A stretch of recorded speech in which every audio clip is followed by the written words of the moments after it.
So a couple days ago at San Diego Comic-Con, we got a teaser of Interview with the Vampire Season 3. And finally, what we've all been waiting for, Rockstar Lestat. I can't even put into words. I'm struggling here. It blew my mind. Sam Reed, the man that you are, Roland Jones, the entire team. I cannot wait for this. Like, it can't come any sooner. You've given us everything we've wanted and more.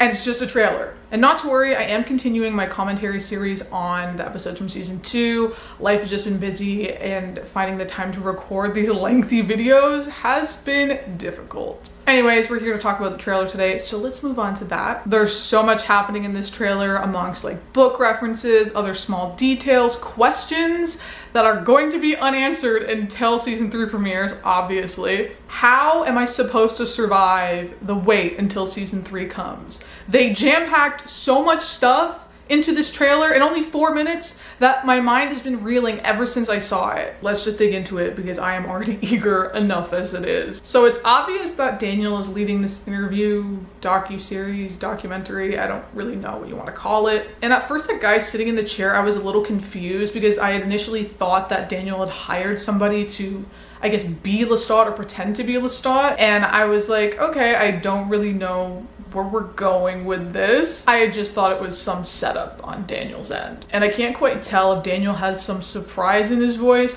or if he's just over the dramatic gay vampire shit. It's probably a little bit of both, let's be real here. And moving on to the grand reveal of the rock star himself. Okay, let's go. Mr. Linecourt, hi, I'm Mark Johnson. I'm the executive producer. We talked on the phone a couple of times. We're really excited about the I don't remember you. documentary. Okay. Hey man, thanks for the tickets last night. Great show. Welcome back, the Vampire Lestat. Round of applause. What an outfit, what a choice. Carol Cutshall, I hope I'm saying her last name right. The costume designer that you are, I owe you my life. The entire fandom owes you all of our lives at this point. Carol, you are absolute royalty to me. Thank you for your service, queen. This show would be so different if she wasn't the one on set doing all the costumes. And I appreciate all the work that she puts into it and the little behind the scenes snippets of like her process that she puts on Instagram. I love it so much. That shot of Lestat in those low-rise leather jeans and that crop top, I went feral like a rabid dog. I saw that V-line in his hips and I turned into an animal, like sitting there going, roo, roo, roo, like my dog gets it. I also know everyone online has kind of been fighting for their life trying to find that lime green jacket or coat that Lestat was wearing. The closest we've got is from a fall 2020 collection by Sally Lapointe, but it doesn't seem to be the exact same one. It looks like the fit is different. Hopefully Carol will bless us with the designer at some point in the future because it is still very early on. Obviously it was just a trailer. We also need to talk about that necklace though that he was wearing, because why did it look like it was mimicking the scar, or the wound I should say, from when Louis had slit his throat. I believe it was done on purpose. I believe Lestat wore that on purpose, and I think it's extremely petty and I love it. Maybe he's using it to express himself, to get over it, I don't know. Or maybe he wore it because he knew Louis was gonna see it somehow, because maybe this thing that Daniel's doing will be broadcasted on television, live, in the movie theaters, I have no idea. Anyways, moving on. Daniel had mentioned the show the previous night was good and he thanked Lestat for the tickets. Tickets plural, meaning I think Daniel took somebody with him. Who did Daniel take to go see Lestat perform? Who was in the crowd with him? Were they in GA? Were they sitting in a box? Did they get VIP? Did he take Armand? Did he take Louis? What is happening with that? Was it like a random person? I don't know, but I need answers now. I need answers now for a lot of things I'm going to discuss in this video. This next bit is important to me. It is just a small detail from the book, The Vampire Lestat, but I still think it was worthy of mentioning. You have 45 minutes and he's gone. Who the fuck are you? This is Christine Clair, Mr. Linecourt's lawyer.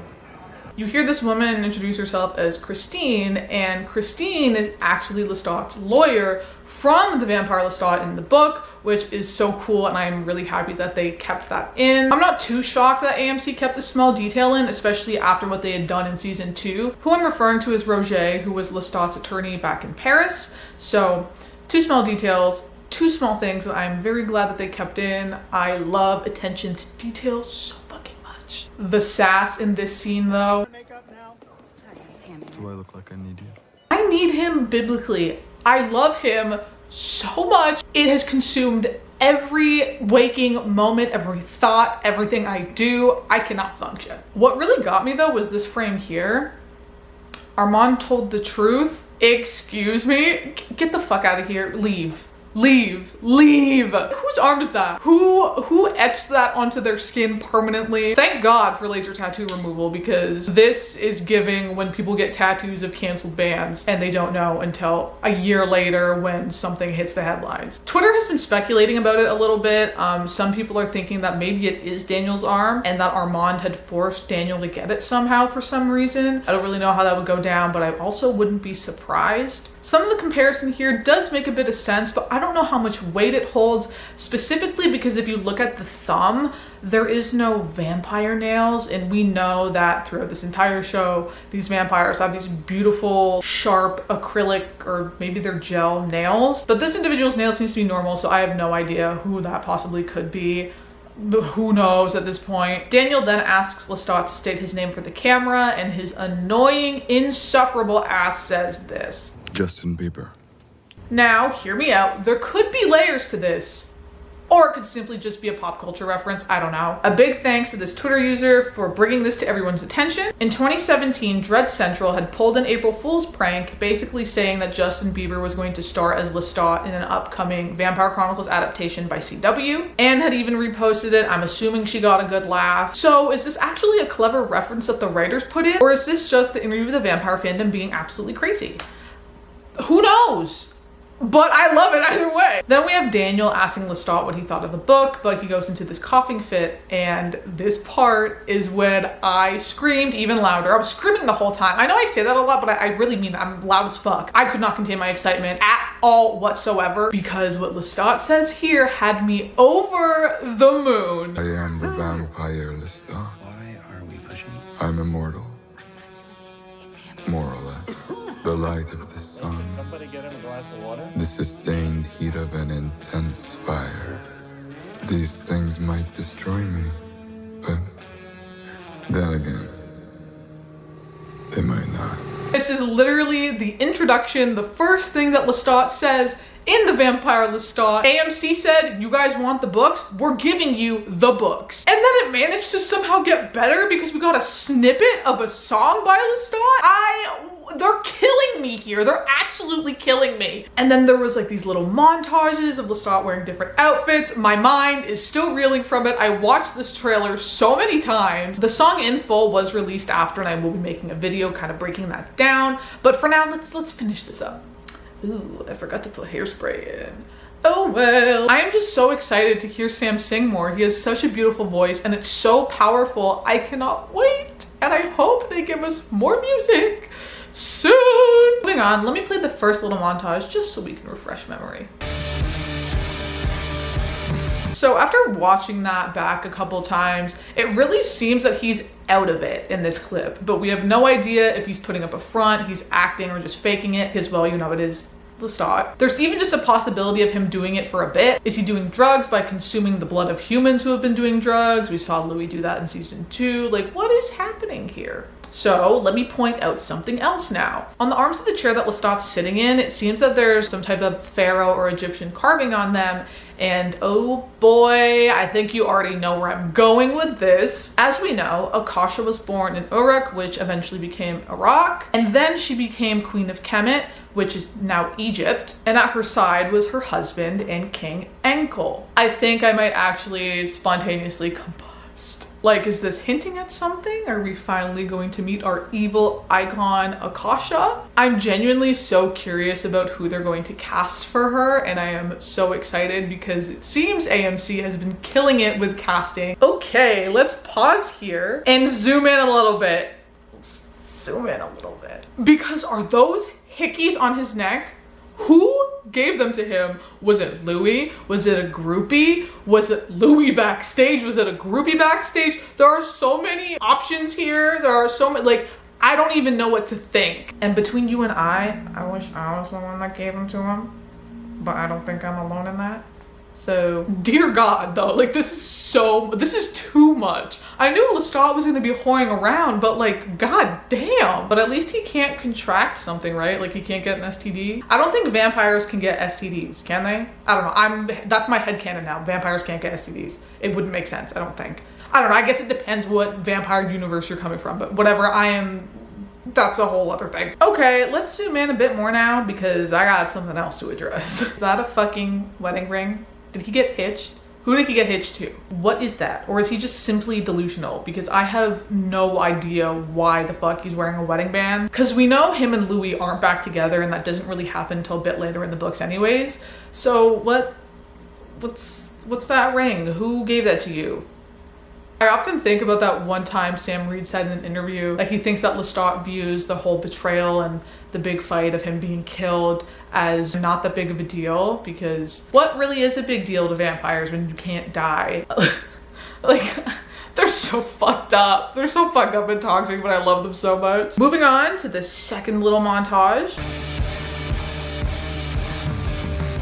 He looks fucking insane, absolutely ridiculous, and I need him in a way that's concerning to my mental health. I need to be put back in the psych ward because this is becoming a danger to me. Count on me to be down bad for a fictional character that doesn't exist and would probably kill me without a second thought, but I'd be honored if he did that. So, like, a win's a win. I also wanted to talk about this part from the third little montage. Another year, another place, another tear. Pick up the pace, rack up the fear. And the reason why I wanted to talk about this is because we can really see Lestat's eye color change here. We have already seen a bit of this throughout season 1 and season 2, but I feel like in this little snippet, it is more emphasized than it usually is. As we know from the vampire Lestat's eyes are actually gray. They are able to absorb the color from the surfaces around him, often making them appear to be blue or a purple violet. And we can see very clearly in this clip that is exactly what's happening. They are shifting color from almost a light blue to this purple. I just fucking love it. I love all this attention to the small details. I really think it does make all the difference. Overall, I'm super pleased with this teaser, actually probably more than super pleased.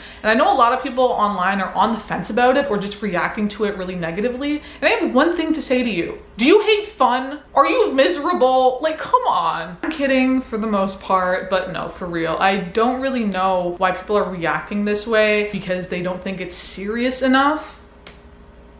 I don't know what to tell you. Like, what the fuck? It's very campy, it's very tacky, but in a good way. But most important of all is it's fun. It's fun and it's theatrical, and that really works with bringing the Vampire Lestat, the book, to life, in my opinion. Really only makes sense for it to be this way because have you seen Lestat? Have you read The Vampire Lestat? I mean, there's a reason why people often compare the intro to The Vampire Lestat to that acid bath Princess of Darkness video.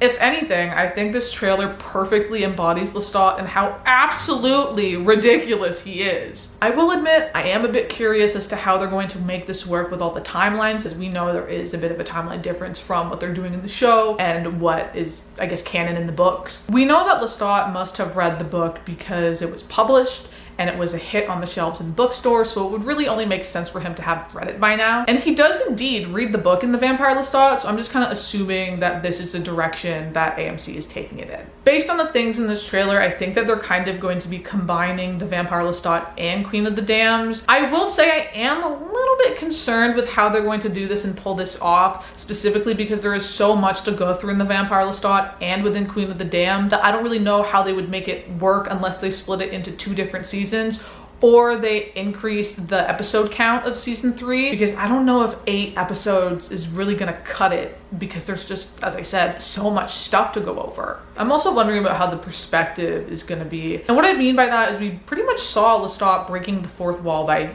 talking directly into the camera, and it did feel very mockumentary with how the trailer was shot. And maybe they just did that for the sake of marketing, for the sake of promoting the 3rd season. Either way, my ass is gonna be set. I'm watching.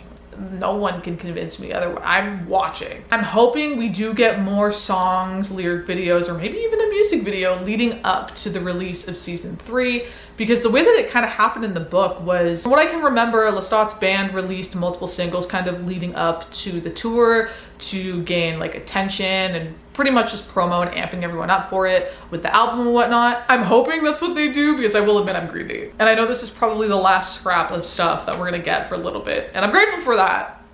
I just want more really soon, so bad. I don't know what to do with myself. Anyways, that's all I really have for you today. If I did miss something, please let me know in the comments, because there is nothing else to do other than to theorize and overanalyze this thing until we get season 3. So please share with me if there is something that I missed, or just even if it's like a thought you had. But yeah, that brings this video to a close. See you guys next time.